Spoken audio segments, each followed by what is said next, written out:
noches ya, hermano. En un ratito cambia de tarde a noche aquí. Y me da gusto que esté aquí congregándose para alabar al Señor y también para escuchar su palabra. Y pues en esta noche vamos a concluir con la serie que desarrollamos en lo que va del año, que se tituló Cuando Dios pone orden, y estuvimos analizando cómo Dios puso orden en Israel durante todo el tiempo del ministerio del profeta Samuel. Y el mensaje de hoy se titula El inicio del plan de Dios y la caída de un hombre infiel. El inicio del plan de Dios y la caída de un hombre infiel. Y el hombre infiel es Saúl. Y como hemos visto a lo largo de la serie, primeramente él fue infiel con Dios. No fue fiel a Dios. Y mire, por eso quien no puede ser fiel con Dios difícilmente va a ser fiel con los demás. Una persona que no puede manifestarle fidelidad a Dios difícilmente le va a manifestar fidelidad a los demás. Y lo vemos exactamente en el caso de Saúl. Él le fue infiel a Dios, después le fue infiel a su hijo Jonatán, porque en una ocasión también intentó, no intentó, le lanzó una lanza a Jonatán, su hijo. Fue infiel con David, y David no le hizo ningún mal, pero él le pagó mal por bien. Y finalmente le va a ser infiel a la nación de Israel. ¿Se acuerda que habíamos platicado que el pueblo de Israel pidió algo fuera de tiempo y con una mala actitud? Porque Dios, desde los tiempos de Moisés, es más, desde el tiempo de Jacob, dio una señal de que en un tiempo, llegaría un tiempo en el que Él le daría un rey a la nación de Israel. Pedir un rey no estaba mal. Pedir un rey no era algo negativo. ¿Cómo lo pidieron? Y el tiempo en el que lo pidieron es lo que estuvo mal. No era el tiempo de Dios. Y no era la manera de pedirle a Dios las cosas. Pero vimos que a pesar de que Saúl fue pedido fuera de tiempo y con una mala actitud, Dios decidió que iba a seguir desarrollando su plan a través de Saúl. Y Saúl tenía una función muy específica. Él tenía que pelear contra los enemigos de Israel y defender a la nación de sus enemigos. Y aquí lo va a dejar de hacer para seguir un interés personal, descuidando así las fronteras. Y ¿sabe algo? Cuando uno se descuida, ¿qué cree que hace el enemigo? Atacar. El enemigo está muy al pendiente de su situación espiritual, y si usted se descuida, tenga por seguro que le va a atacar. No es en balde que el apóstol Pablo dijo que aquel que crea estar firme, cuide que no caiga, porque a veces, por sentirnos que estamos firmes, descuidamos áreas por las que el enemigo puede atacar y hacernos caer. Y habíamos platicado que Saúl inició esta campaña de persecución contra David, y el enemigo aprovechó. Acompáñame por favor a 1 de Samuel capítulo 23. a la segunda parte del versículo 26.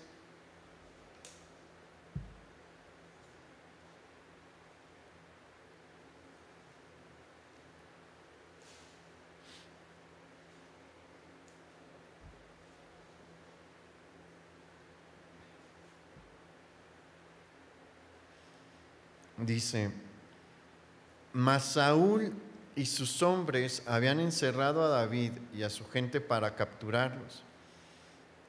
Fíjese, versículo 27. Entonces vino un mensajero a Saúl diciendo: ven luego, porque los filisteos han hecho una irrupción en el país. Volvió por tanto Saúl de perseguir a David y partió contra los filisteos. Por esta causa pusieron a aquel lugar por nombre Selah Hamat Lecot. Entonces David subió de allí y habitó en los lugares fuertes de Engadi. Pero ve, los filisteos estaban al pendiente y ven que Saúl toma una parte del ejército para ponerse a merodear en los lugares desiertos del territorio de Judá, y dicen, pues a ver qué sacamos, vamos a meternos en el territorio probablemente de Benjamín, que era su tribu, y a ver qué sacamos, a ver qué nos sale, y le salió algo al principio.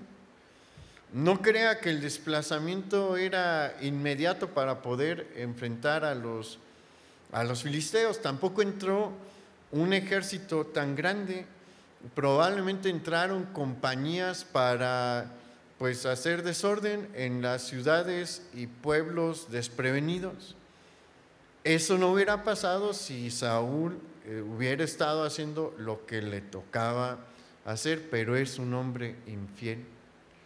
Y fue infiel con el último que le podía ser infiel, con la nación de Israel, y los puso en peligro.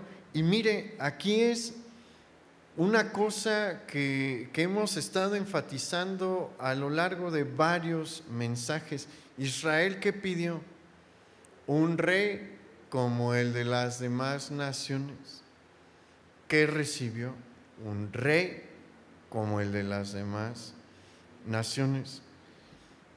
Un autor cristiano en una ocasión escribió diciendo: todo mundo obtiene lo que busca, no siempre le agrada lo que recibe.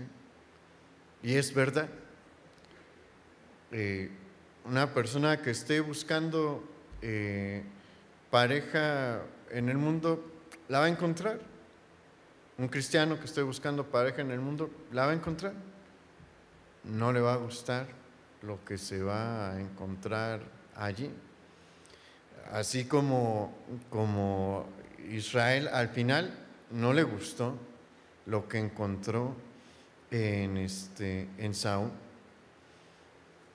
porque al final de su vida y mientras fue avanzando, después de que Samuel lo desecha con el mensaje dado por parte de Dios, Israel empezó a recibir justo lo que había pedido, y no era nada agradable lo que Israel estaba recibiendo, porque empezó a recibir a un rey que anteponía sus intereses personales por encima de los intereses de Dios y por encima de los intereses de la nación. ¿Por qué cree que los políticos son tan terribles? Porque la verdad son terribles, porque no temen a Dios, no tienen temor de Dios. Entonces, si no tienen temor de Dios, ¿qué nos va a garantizar que van a tener temor de la ley, que van a tener temor del pueblo a quien tanto hacen alusión? Nada. Pocas excepciones, que sí las hay, pero muy pocas y raras en la historia del país y del mundo. No creo que nada más del país. Pocas excepciones hay de hombres que de verdad vieron por el interés de la nación, y se va a encontrar que muchos eran creyentes. ¿Por qué? Porque es necesario primero tener temor de Dios para poder respetar lo demás. Y bueno, vemos esta consecuencia que hace que Saúl se distraiga por un corto periodo de tiempo. Tampoco crea que arregló la situación. ¿Y qué cree que realizó? ¿Qué hizo otra vez? A perseguir otra vez a David, seguir su interés personal. Vea, acompáñenme a Primera de Samuel capítulo 24, porque aquí nos vamos a encontrar con un evento coordinado por Dios de una manera muy curiosa, pero Dios puede utilizar los medios que Él quiera para hacer su voluntad. Mire, vamos a leer. Cuando Saúl volvió de perseguir a los filisteos, le dieron aviso diciendo: He aquí David está en el desierto de Engadi. Y tomando Saúl 3,000 hombres escogidos de todo Israel, fue en busca de David y de sus hombres por las cumbres de los peñascos de las cabras monteses. Y cuando llegó a un redil de ovejas en el camino donde había una cueva, entró Saúl en ella para cubrir sus pies. Y David y sus hombres estaban sentados en los rincones de la cueva. Entonces los hombres de David le dijeron: He aquí el día de que te dijo Jehová: He aquí que entregó a tu enemigo en tu mano, y harás con él como te pareciere. Y se levantó David y calladamente cortó la orilla del manto de Saúl. Vamos a leer un poquito más, pero vamos a detenernos ahorita aquí. Le digo que Dios está orquestando un evento. Dios está acomodando las cosas para un evento importante. Lo primero que vemos es que Saúl no entendió su lección. Y tristemente esa es la situación del hombre que no teme a Dios. No entienden su lección. Había puesto en peligro a Israel por tener su campaña personal de persecución, lo vuelve a hacer. Y vea, hay un detalle aquí importante en el versículo 2 que dice que tomó a 3,000 hombres escogidos de todo Israel. Tomó a los 3,000 mejores guerreros y estrategas que tenía el ejército de Israel. ¿Qué es hacer eso? Poner a la nación en una condición de vulnerabilidad. Este tipo de personas así es. Y tenemos ejemplos por montones. Algo que yo he comentado frecuentemente es: no meta sus manos al fuego por un político que no está cerca de Dios. Se va a quemar usted. ¿Por qué? Porque alguien que no teme a Dios no va a manifestar fidelidad, y cuando tenga la oportunidad de hacer lo que quiere hacer, lo va a hacer porque tiene mucho poder. Entonces, no se queme usted solito metiendo las manos al fuego por alguien que no teme a Dios. Y vemos entonces a este hombre que no teme a Dios dejando en condición vulnerable nuevamente al reino.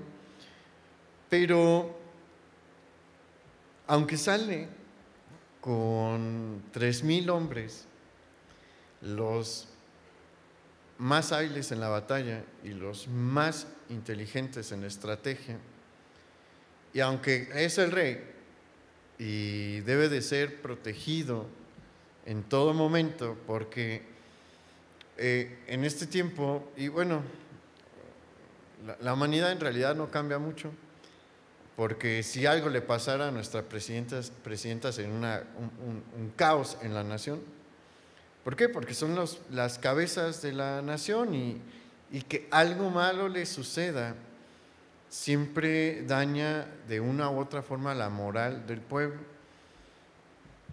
Entonces a Saúl se le debía de proteger siempre, pero hay actividades en las que no se le puede acompañar. Estamos ante una de esas actividades, y por esto que le voy a comentar es que le digo que Dios puede utilizar cualquier situación para desarrollar su plan. Él está desarrollando algo. ¿Qué situación utilizó aquí? Mire, esta expresión de entró Saúl en ella para cubrir sus pies significa que fue al baño. Hasta el dicho dice que en el baño el rey entra solo también. Eso fue lo que sucedió.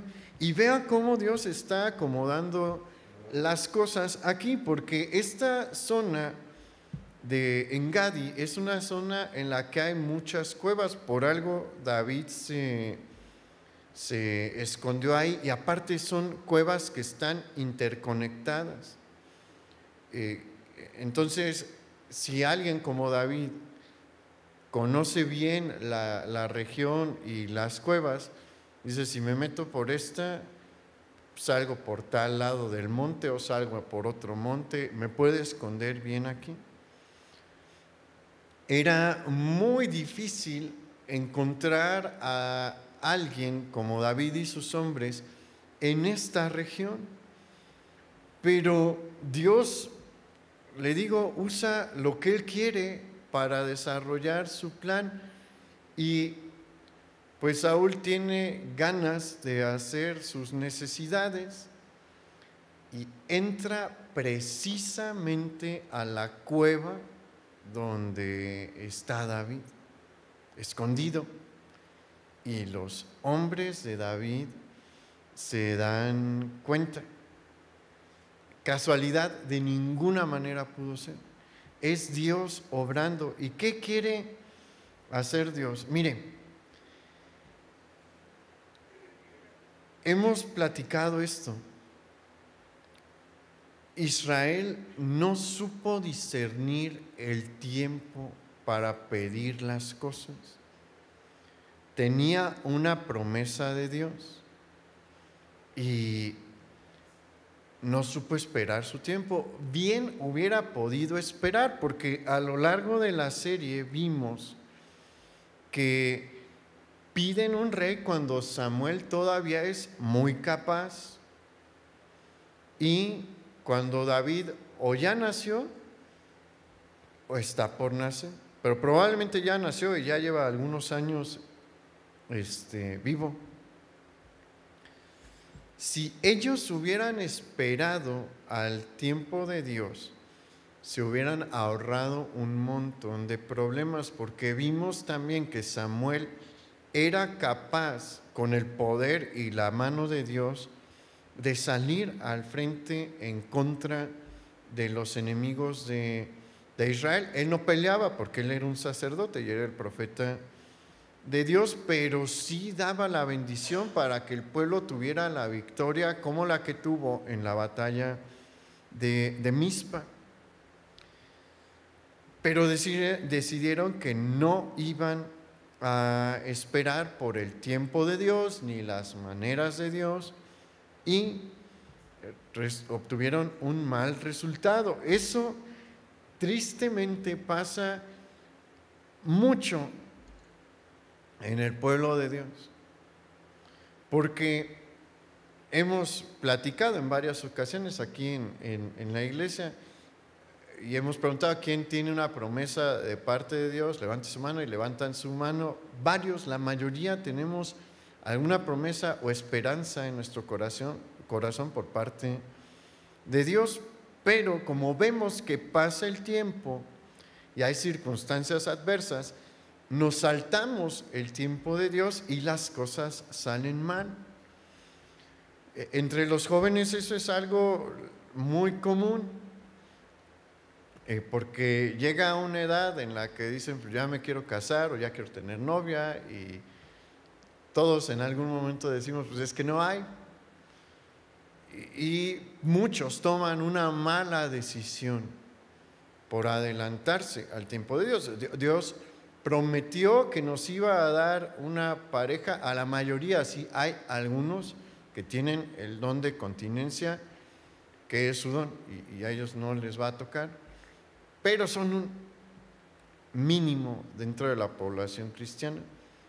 Todos los demás, vemos en la Escritura que el Señor dijo, no está bien la condición de la soltería. Eso significa que Él va a proveer para suplir toda necesidad que nos lleve a estar completos. Pero si no esperamos el tiempo de Dios y nos adelantamos y pedimos las cosas fuera de tiempo y de mala manera, platicamos al inicio de este mensaje, todo el mundo recibe lo que está buscando. No siempre, la mayoría de las veces, no les gusta lo que terminan recibiendo, como fue el caso de Saúl. Pero lo que vamos a ver ahorita es el contraste que hay con David. Porque los que están con él en la cueva, no están todos, probablemente, acuérdense que son ya varios cientos, probablemente están distribuidos en distintas cuevas, pero hay unos que están allí con David. Probablemente ahí están los hijos de Sarbia, sus parientes, algunos de sus hermanos y personas allegadas a él dentro de sus valientes, y le dicen, David es Saúl, mátalo, Dios lo está poniendo en tus manos aquí. ¿Qué otra señal quieres? ¿Qué otra señal esperas? Se metió a la cueva donde nosotros estamos, se colocó en una posición vulnerable porque no podía estar armado, podía tener sus armas cerca, pero no estaba en condición de batalla. Entonces entró a hacer del baño, mátalo aquí, Dios te lo está dando. Pero ¿sabe algo? David sabía discernir cuándo era el tiempo de Dios. Y sí se acercó porque le pareció que era una buena idea, y corta un pedazo de su manto. Pero acuérdese que Samuel le ungió, y eso significaba que el Espíritu Santo estaba sobre él, y el Espíritu Santo le hace sentir, estás haciendo mal. Y vea lo que dice el versículo 5. Dice, después de esto se turbó el corazón de David porque había cortado la orilla del manto de Saúl, y dijo a sus hombres, Jehová me guarde de hacer tal cosa contra mi Señor, el ungido de Jehová, que yo extienda mi mano contra él, pues es el ungido de Jehová. Así reprimió David a sus hombres con palabras y no les permitió que se levantasen contra Saúl, y Saúl, saliendo de la cueva, siguió su camino. David operó de una manera muy distinta a la nación de Israel y al mismo Saúl, porque se acuerda también que cuando le dicen a Saúl que David había liberado a Keila y que estaba dentro de la ciudad, que dice, Dios lo puso en mi mano. Hay cosas que parecen que son de Dios y no son de Dios. Dios había entregado en su mano, en la mano de Saúl, a David. No. Saúl quiso creer que sí, y pues ahí dio sus argumentos de por qué sí. Dijo, bueno, es que él solito se metió a una ciudad con muralla y puerta, yo solamente necesito llegar y me lo van a entregar para ejecutarlo. Él vio lo que creyó que era una señal de Dios, pero no era una señal de Dios. Ni Israel ni Saúl fueron capaces de discernir los tiempos y las maneras de Dios. Nosotros debemos de trabajar en eso. ¿Cómo le hacemos? Únicamente con la ayuda del Espíritu Santo. Esto es un detalle bien importante. ¿Quién hace sentir esto sobre David? El Espíritu Santo. Nosotros hemos visto a lo largo de la serie cómo el Espíritu Santo empezó a obrar en el corazón de David a partir de que es ungido por Samuel, porque se acuerda cuando vimos la batalla contra Goliat. No era normal la manera en la que David se estaba comportando. Era un joven de 17 años, con el cuerpo de un joven de 17 años, con un ímpetu que no lo pueden detener, diciendo: yo me voy a enfrentar a ese gigante. ¿Quién lo está moviendo? El Espíritu Santo. Su hermano mayor probablemente era mucho más grande que él físicamente, ya tenía experiencia en batalla, se burla de él, pero se burla también intentando detenerlo, porque era una locura desde la perspectiva terrenal. Es una locura poner a un joven de 17 años a pelear contra alguien como Goliat. Pero no pueden detener el corazón de David. ¿Por qué? Porque es el Espíritu de Dios, el Espíritu Santo moviéndolo a enfrentar al gigante. Y nuevamente aquí vemos al Espíritu Santo obrando en David y ayudándole a discernir que este no es el tiempo, que aunque parece, porque hay cosas que parecen, no es Dios el que le está diciendo que tome su vida. ¿Quién se lo estaba diciendo? Probablemente Joab, probablemente Abisai, probablemente alguno de sus hombres valientes, pero no era Dios. Esto es bien importante también para nosotros. Siempre busque oír la voz de Dios y préstele más atención que a la voz de los hombres, porque los hombres pueden ver, como los que estaban ahí con él, algo que les parece que es la voluntad de Dios, pero no es la voluntad de Dios. Y David dice: Dios fue el que lo puso, solo Él lo puede quitar, no puedo ser yo. A mí Dios me va a poner en su momento. David pudo ahí entender que si no seguía el orden de Dios, iba a caer en una situación similar a la situación en la que se encontraba Israel. Pero si él se ajustaba a los tiempos y las formas de Dios, bendición iba a venir sobre su vida. Y una bendición que la Escritura describe de la siguiente manera en Proverbios 10, versículo 22: la bendición de Jehová es la que enriquece y no añade tristeza con ella. Entonces, es importante que nosotros veamos este contraste y que veamos los dos caminos que se ponen delante de nosotros. Se nos pone delante seguir un camino como el de Israel o el de Saúl, o un camino como el de David. ¿Quién terminó bien? David. No preste atención, vaya por el camino de Israel y de Saúl, y va a ver hoy en este mensaje cómo puede parar, cómo puede terminar su vida. Pero miren, vamos a ver lo que hizo David posteriormente. Vaya al versículo 8 ahí en Primera de Samuel 24.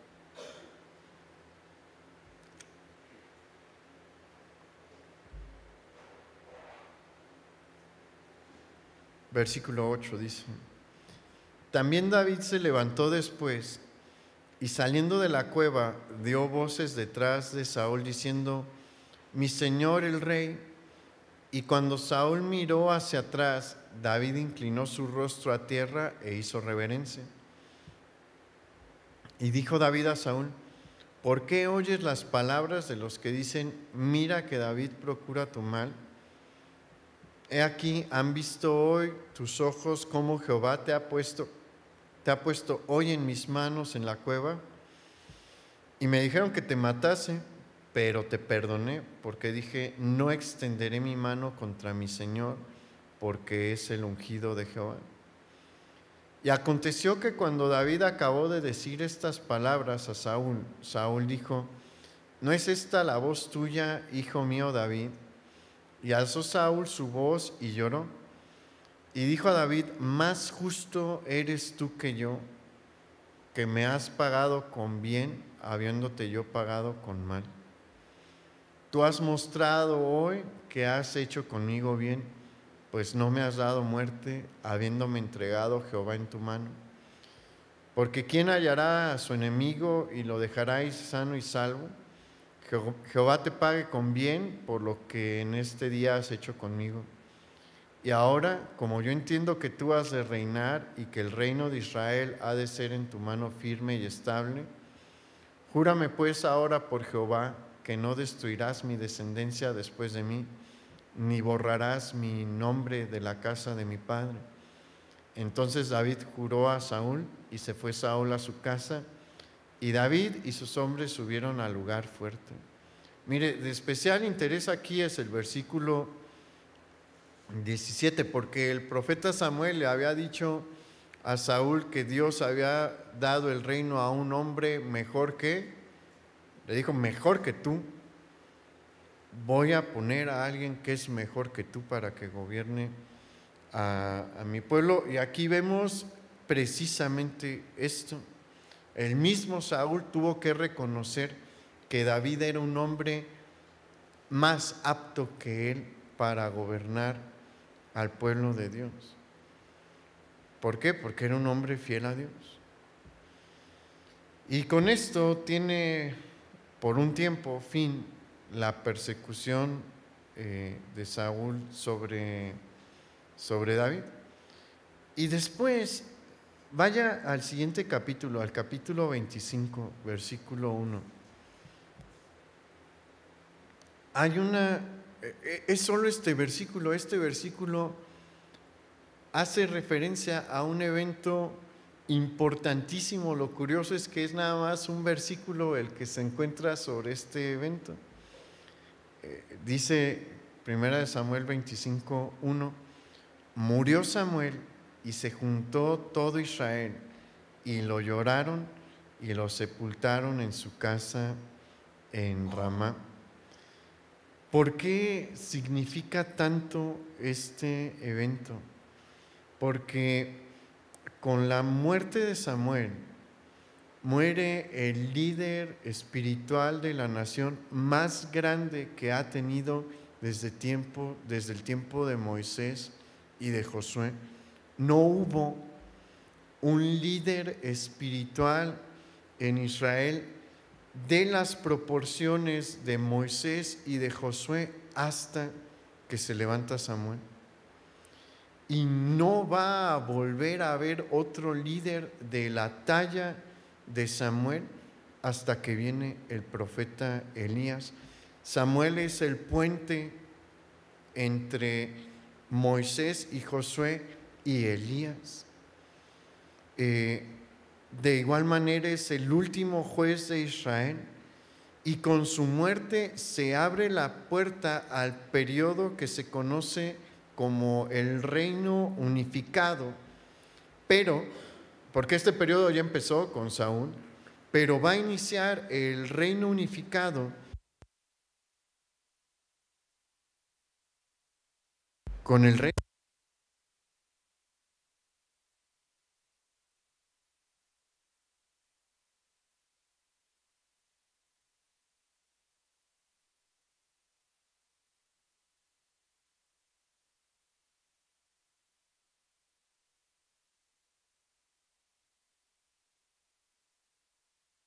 Saúl pues fue nombrado y ungido porque Israel lo pidió y colmaron la paciencia de Dios, pero David fue el rey que el Señor siempre tuvo en su corazón para que gobernase a su pueblo.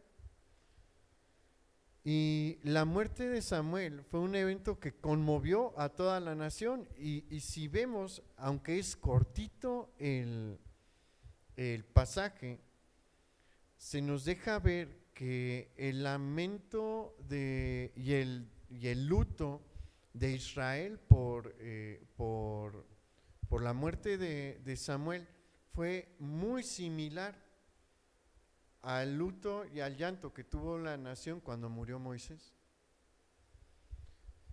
Y de esta forma hay un cambio sustancial en la nación, porque tenemos a un rey sentado en el trono, elegido por el pueblo, pedido por el pueblo, y que está completamente alejado de Dios.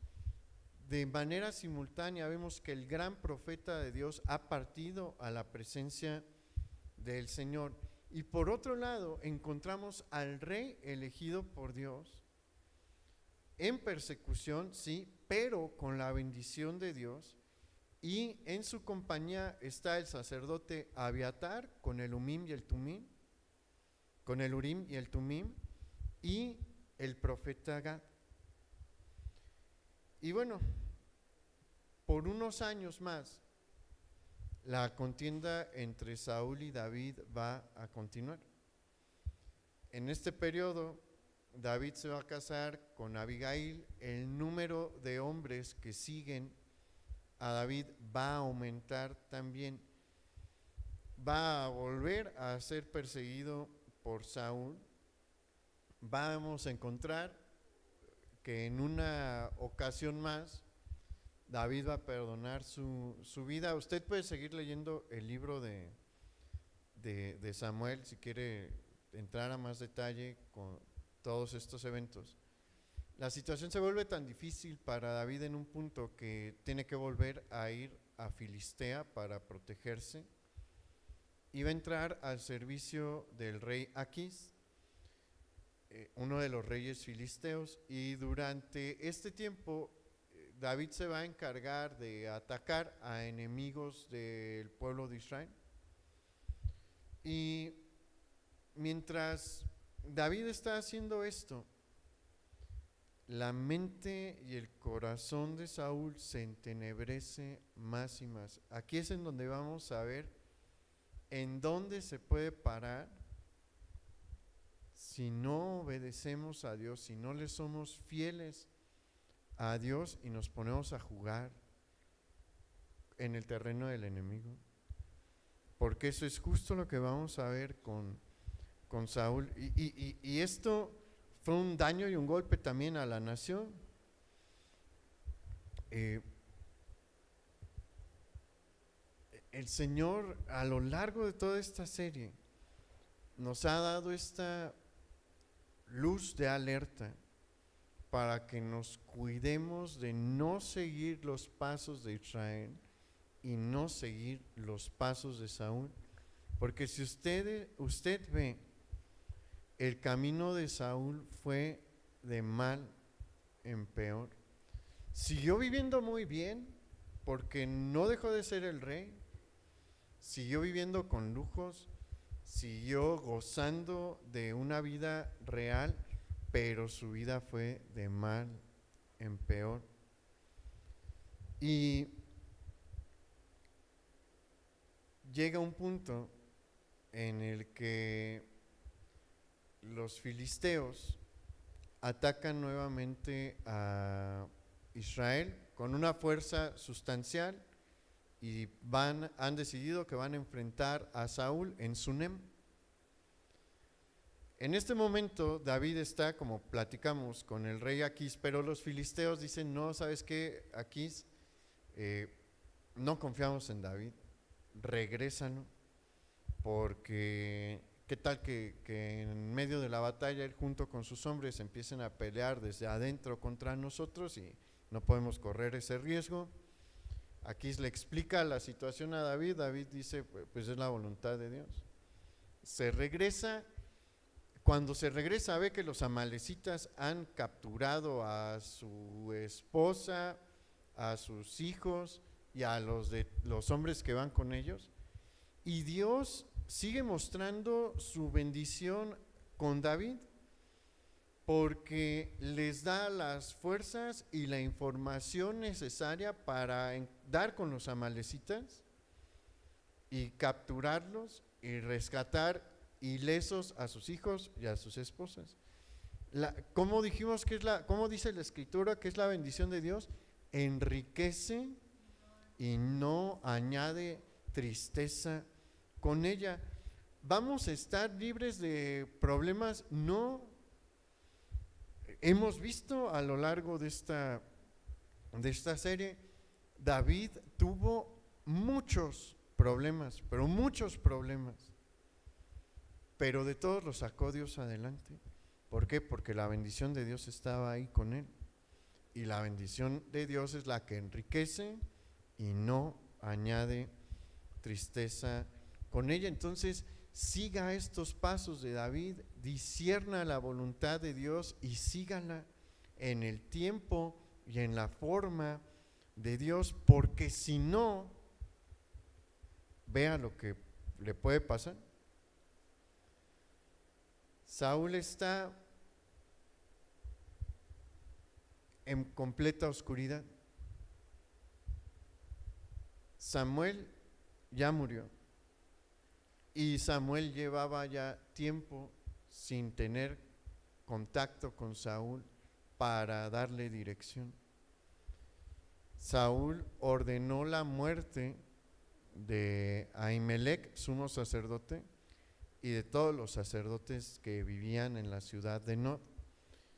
Y solamente Abiatar, hijo del sumo sacerdote Ahimelech, logra escapar a la matanza de Nob y se lleva por mano de Dios el efod sacerdotal con el Urim y el Tumim.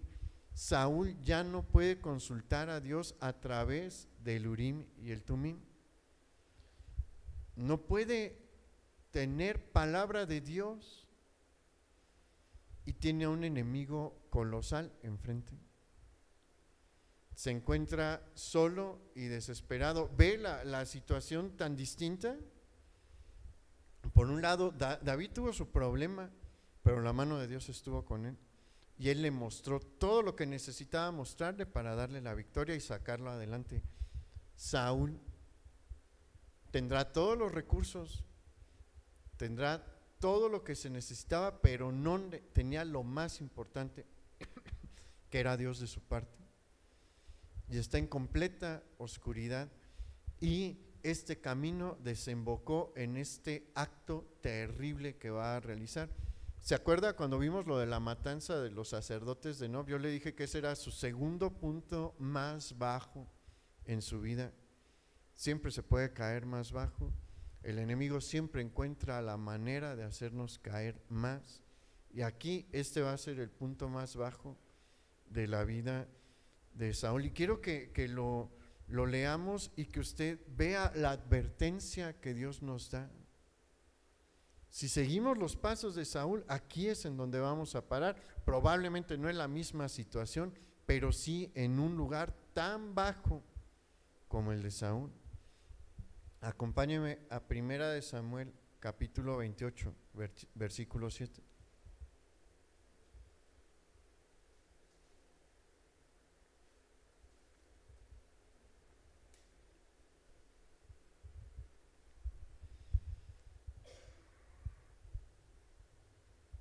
Primera de Samuel 28, 7 dice: entonces Saúl dijo a sus criados: buscadme, fíjese lo que hizo, buscadme una mujer que tenga espíritu de adivinación, para que yo vaya a ella y por medio de ella pregunte. Esto era algo peor que lo de los sacerdotes de Nob fue algo terrible, pero este acto era como escupir a las cosas de Dios directamente. Saúl sabía que el Dios verdadero reprobaba esto. Saúl sabía a dónde se iba a meter. Él anteriormente, mientras estuvo bien con Samuel, emitió una ley, aquí mismo lo vamos a ver, en la que castigó con pena de muerte, como señalaba la ley de Moisés, este tipo de prácticas. La ley de Moisés decía que aquel que se dedicase a consultar a los muertos o a las artes ocultas debía de ser apedreado. Pero, como platicamos al inicio de esta serie, en el tiempo de los jueces, como no había una figura de autoridad central, no siempre entre todas las tribus estaban bien con Dios, entonces algunas tribus eran más permisivas que otras, pero con Saúl ya en el reino unificado hay la facultad de desplegar la fuerza del Estado para castigar este tipo de prácticas, y Saúl lo hace. Saúl, por órdenes de Saúl, murieron una gran cantidad de personas que se dedicaban a la magia, a la hechicería y a la consulta de los muertos en territorio de Israel, pero en su oscuridad y al no tener cómo consultar a Dios, se puso a consultar ¿a quién? A Satanás, porque él es el que se mueve en ese lado del espectro espiritual. Y vea, vamos a seguir leyendo. Y sus criados le respondieron: he aquí hay una mujer en Endor que tiene espíritu de adivinación. Y se disfrazó Saúl y se puso otros vestidos y se fue con 2 hombres y vinieron a aquella mujer de noche. Y él dijo: yo te ruego que me adivines por el espíritu de adivinación y que me hagas subir a quien yo te dijere. Y la mujer le dijo: he aquí tú sabes lo que Saúl ha hecho, cómo ha cortado de la tierra a los evocadores y a los adivinos. ¿Por qué pues pones tropiezo a mi vida para hacerme morir? Entonces Saúl le juró por Jehová diciendo: vive Jehová que ningún mal te vendrá por esto. Mire que esto es hasta irónico, ¿no? Porque utiliza el nombre de Dios para garantizar la seguridad de su vida, pero vamos a seguir. La mujer entonces dijo: ¿a quién te haré venir? Y él respondió: hazme venir a Samuel. Y viendo la mujer a Samuel, clamó en alta voz, y habló aquella mujer a Saúl diciendo: ¿por qué me has engañado? Pues tú eres Saúl. Y el rey le dijo: no temas, ¿qué has visto? Y la mujer respondió a Saúl: he visto dioses que suben de la tierra. Él le dijo: ¿cuál es su forma? Y ella respondió: un hombre anciano viene cubierto de un manto. Saúl entonces entendió que era Samuel, y humillado el rostro a tierra hizo gran reverencia. Y Samuel dijo a Saúl: ¿por qué me has inquietado haciéndome venir? Y Saúl respondió: estoy muy angustiado, pues los filisteos pelean contra mí, y Dios se ha apartado de mí y no me responde más, ni por medio de profetas, ni por sueños. Por esto te he llamado para que me declares lo que tengo que hacer. Entonces Samuel dijo: ¿y para qué me preguntas a mí si Jehová se ha apartado de ti y es tu enemigo? Jehová te ha hecho como dijo por medio de mí, pues Jehová ha quitado el reino de tu mano y lo ha dado a tu compañero David. Como tú no obedeciste a la voz de Jehová, ni cumpliste el ardor de su ira contra Amalec, por eso Jehová te ha hecho esto hoy. Y Jehová entregará a Israel también contigo en manos de los filisteos, y mañana estaréis conmigo tú y tus hijos, y Jehová me entregará también al ejército, y Jehová entregará también al ejército de Israel en mano de los filisteos. Aquí hay algo que vale la pena aclarar, porque muchos se preguntan si verdaderamente fue Samuel o no fue Samuel, o qué está pasando aquí, y si analizamos el pasaje y vemos la enseñanza general de la Escritura, la conclusión es que no puede ser Samuel. Porque, mire, la Escritura tiene una enseñanza muy clara en cuanto a lo que sucede con el espíritu del hombre una vez que sale del cuerpo mortal y su relación con el mundo de los mortales. Hebreos 9:27 dice: y de la manera que está establecido para los hombres, que mueran una sola vez y después el juicio.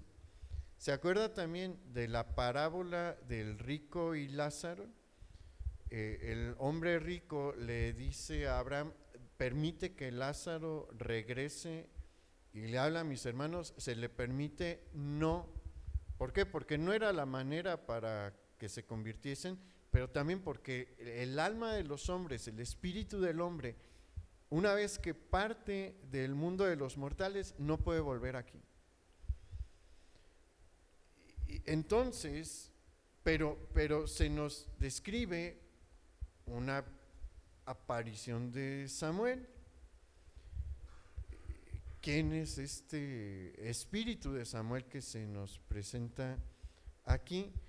La conclusión a la que podemos llegar es que se trata de un espíritu inmundo, y hay varias cosas que nos permiten llegar a esta conclusión. Hay varias razones para afirmar lo anterior. La primera es que, si usted recuerda, a lo largo de la serie a lo largo de la serie hemos mencionado cómo el primer libro de Samuel habla específicamente del caso de Saúl, haciendo énfasis cómo él fue atribulado constantemente por un espíritu inmundo. Es el único caso en todo el Antiguo Testamento en el que encontramos este énfasis mencionando que un espíritu inmundo, es decir, un demonio, estuvo atormentando constantemente a Saúl una vez que el Espíritu Santo se apartó de él. Otra cosa por la que podemos concluir que se trata de un espíritu inmundo es la declaración que hace este mismo espíritu en el versículo 19, porque ahí le dice: y mañana estaréis conmigo tú y tus hijos. Aquí no está diciendo toda la verdad, y esto es importante que lo mencionemos.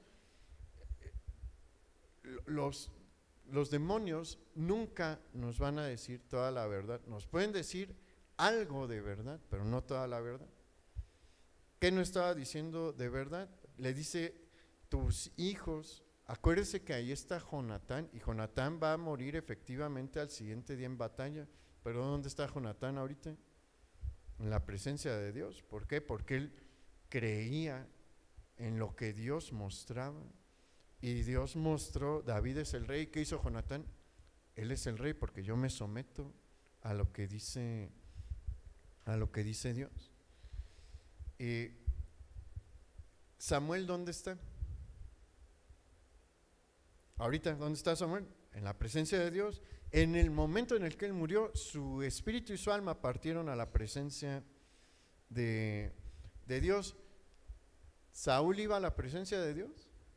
¿Usted cree que Dios iba a permitir que Saúl entrase a su presencia después de que mató a su sumo sacerdote y a todos los sacerdotes de Nob, y de que fue a consultar a una divina? No. Entonces, sí iba a morir, pero no iba a ir al lugar en donde se encontraba Samuel. Y algunos dirán: bueno, en el Antiguo Testamento no había una enseñanza clara en la que se mencionase que los justos al morir iban a la presencia de Dios y los injustos iban a un lugar de castigo, pero eso es un error, esa declaración es un error, porque ya se había enseñado desde el tiempo anterior al diluvio que los justos iban a la presencia de Dios.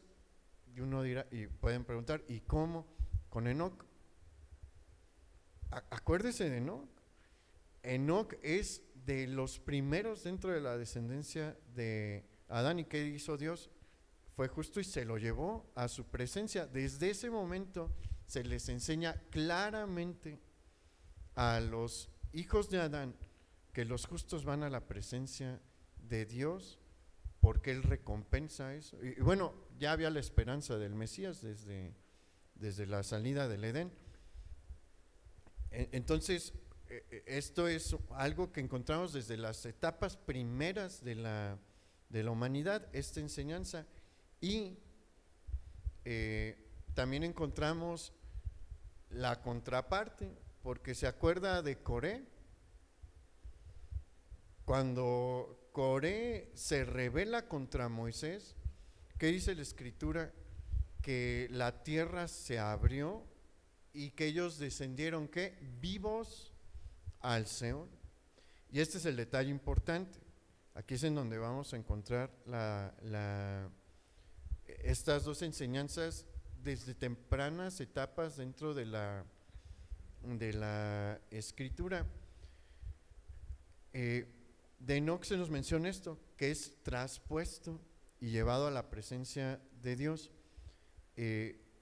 Solo hay otro hombre que no ha visto la muerte, fue Elías. ¿Y qué pasó con el carro de fuego? El carro de fuego llevó y se lo llevó ¿a dónde? Hacia arriba, no hacia el cielo. Pero el caso de Coré, que fue un hombre impío y todos sus rebeldes descendieron al Seol. Y aquí hay un detalle importante también cuando analizamos lo que dice la divina de Endor, porque ella utiliza esta expresión: veo a dioses que suben de la tierra. Los justos, de acuerdo a lo que se nos ha estado enseñando dentro de la Escritura, están ¿dónde? Arriba. ¿Se acuerda cuando vino Moisés y Elías a hablar con el Señor Jesús? ¿De dónde vinieron? De arriba también. Entonces, no estamos entonces aquí ante la presencia de un espíritu enviado por Dios. Pero tristemente todo lo que mencionó en cuanto a lo que iba a pasar con Saúl se cumplió, porque como le digo, ellos conocen ciertas partes de la verdad y mencionan ciertas cosas de la verdad. Y vamos a terminar viendo el final de la vida de Saúl. Acompáñenme al capítulo 31, al versículo 1.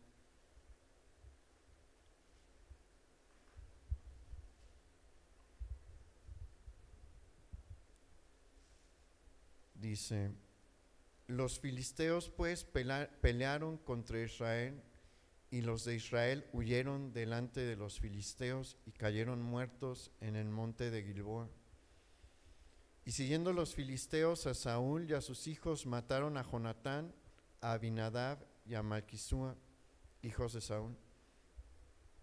Y arreció la batalla contra Saúl, y le alcanzaron los flecheros, y tuvo gran temor de ellos. Entonces dijo Saúl a su escudero: saca tu espada y traspásame con ella, para que no vengan estos incircuncisos y me traspasen y me escarnezcan. Mas su escudero no quería, porque tenía gran temor. Entonces tomó Saúl su propia espada y se echó sobre ella. Y viendo su escudero a Saúl muerto, él también se echó sobre su espada y murió con él. Así murió Saúl en aquel día, juntamente con sus 3 hijos y su escudero y todos sus varones. Saúl realizó aquí su último acto de rebelión. abandonado por Dios y carente de todo espíritu de lucha, toma su propia vida. Y esto es, le digo, su último acto de rebelión, pero es un gran acto de rebelión. Muchos a veces plantean la pregunta si un cristiano se puede suicidar. Un verdadero creyente no se puede suicidar. ¿Por qué? Porque como hemos visto, hasta este punto David ha tenido un montón de problemas que podrían decir algunos, bueno, esto es suficiente para orillar al suicidio. ¿Se suicidó? No. ¿Por qué? Porque el Espíritu de Dios siempre estuvo con él para sacarle adelante.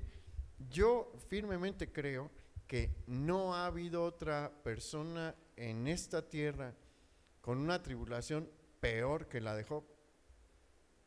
La tribulación de Job era para volverse loco. ¿Se suicidó? No, no tomó su vida. En la Escritura solamente encontramos, me parece que son 3 casos de suicidio. Uno de los jueces de Israel, terrible, Saúl y Judas. Ninguno de ellos creyente, ninguno de ellos alineado con Dios. Y mire, el suicidio es un pecado que le molesta muchísimo a Dios. ¿Por qué? Uno de los pecados que más molesta a Dios es el homicidio. Y desde el principio, cuando Caín mata a Abel, nos lo dejó ver, la molestia que le genera, porque ¿qué le dijo a Caín? La sangre de tu hermano clama a mí desde que fue derramada por tu mano. Hay algo que sucede en el ámbito espiritual cuando alguien toma la vida de otro hombre. Hay un clamor que llega a la presencia de Dios y que molesta a Dios. ¿Por qué? Porque Él es el creador y el dador de la vida. Y esto se aplica, entre paréntesis, al aborto también. ¿Cómo cree que está Dios en nuestra generación? Póngase a pensar en cuánta vida que Él otorga se está quitando. Dios no le concedió al ser humano la potestad para decir en qué momento le quita la vida a otro. Esto es distinto a la impartición de justicia, eso es otra cosa. Pero la persona común, si toma la vida de otro hombre, está violando un derecho exclusivo de Dios. Dios es el que dice en qué momento se toma la vida de un ser humano. El hombre no lo puede determinar. Cuando la ley decía que se debía de apedrear a alguien, bueno, Dios estaba diciendo, si alguien comete este tipo de pecado, por mi decreto se le debe de quitar, se le debe de castigar con la pérdida de la vida, pero es Dios tomando esa decisión. Fuera de eso, el hombre no tiene la facultad para quitarle a otro ser humano la vida. Entonces, el homicidio de por sí despierta la ira de Dios, le molesta a Dios porque es el hombre violando un derecho exclusivo de la divinidad. Pero el suicidio es peor. ¿Por qué? Porque allí es el hombre diciendo, no me importa que tú me hayas dado la vida, yo quiero que se acabe ya, y aquí se acaba. Ve cómo el nivel de violación del derecho de Dios es mayor con el suicidio que en el homicidio, y es lo último que hace Saúl. Una de las mayores rebeliones a las que puede llegar el hombre, diciéndole a Dios, yo decido esto. Lo triste es la condición en la que acaba este hombre por alejarse de Dios, por tomar decisiones apartado de Dios y por no obedecer a Dios. Ve a dónde terminó. Yo le dije desde antes en la serie que su fin es de los peores fines que hay.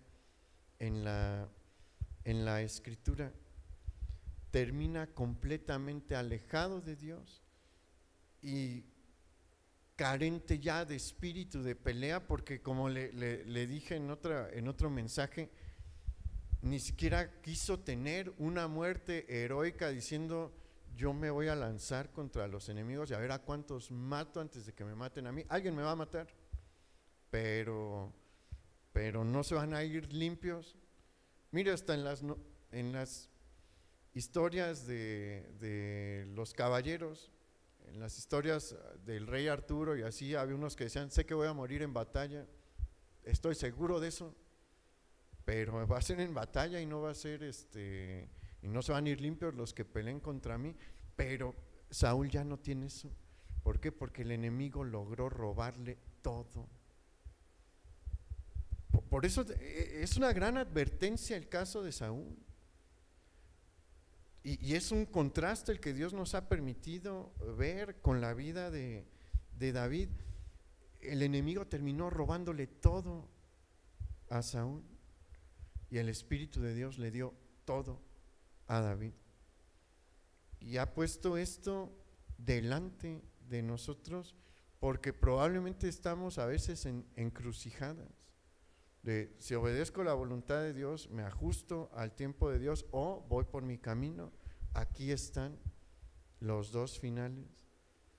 ¿Cómo acabó David? David acabó siendo el rey más importante de la historia de Israel, probablemente el rey más importante de la historia de la humanidad, porque a través de él viene el Mesías. Su descendencia al final cambió la historia de la humanidad. Ha habido reyes importantes, sí, Carlos V, Iván el Terrible y Elizabeth II de Inglaterra, pero la descendencia de David cambió la historia de la humanidad. ¿Por qué? Porque entre la descendencia de David está Jesús. Véanlo. Así acabó David, así acabó Saúl. Este es el camino de la bendición de Dios, este es el camino de la perdición. Nosotros tenemos que elegir. Vamos a orar. Padre, gracias por todo lo que nos has enseñado a lo largo de estos meses. Gracias, Señor, porque eres tú hablándonos a nosotros, tu pueblo, y poniendo de nuevo, como lo hiciste en el tiempo de Moisés, diciéndonos: he aquí pongo delante de ti la bendición y la maldición. Señor, ayúdanos a hacer caso a las advertencias que tú nos has dejado, porque no queremos acabar como terminó Saúl. Queremos esa bendición que enriquece y no añade tristeza con ella. Te pedimos que tú nos instruyas, Señor, y que tu Espíritu Santo siga en nosotros y nos permita escuchar tu voluntad, nos permita escuchar tu dirección y discernir verdaderamente entre lo bueno y lo malo, y nos ayude a escoger por lo bueno también. Señor, queremos que pongas orden en nuestra vida. Queremos que tú nos ayudes a andar como es tu voluntad, porque allá hay esa bendición que enriquece y no añade tristeza con ella. Hoy queremos ponernos en tus manos, Señor. Te pedimos tu bendición en el nombre de nuestro Señor Jesús. Amén. Pues que pase buena noche, hermano, y nos vemos aquí el viernes y el domingo en las reuniones que hay estos días. El Señor le bendiga.